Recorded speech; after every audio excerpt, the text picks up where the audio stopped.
corta, vai, o discurso.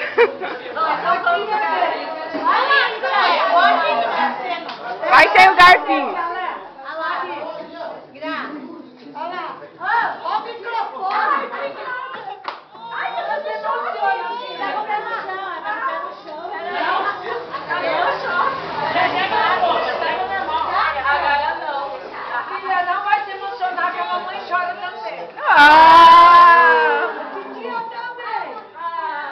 Estão comprando!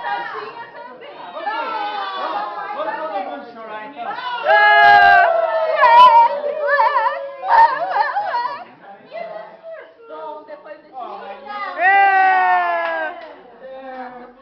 Depois de chorar.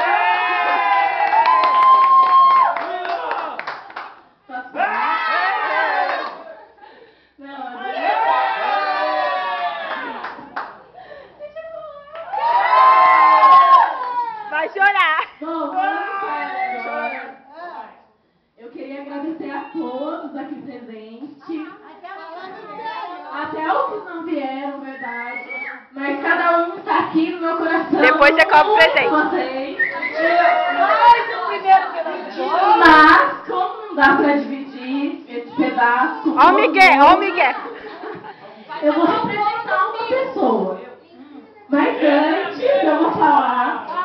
Eu sei que eu vou chorar. Ela vai chorar. Eu sou manteiga derretida, eu choro. Mas antes eu queria falar, agradecer a todo mundo aqui por mais um ano que estão comigo.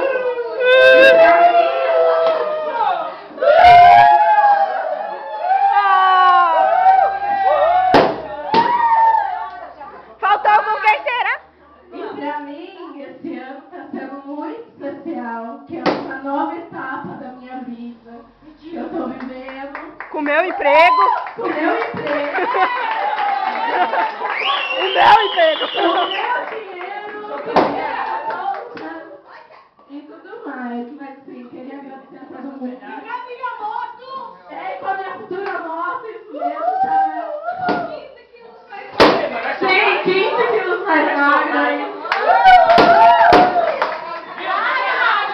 Mas então, eu queria agradecer a todos aqui, que de uma certa forma todo mundo me ajudou num momento muito difícil da minha vida. O bolo já derreteu.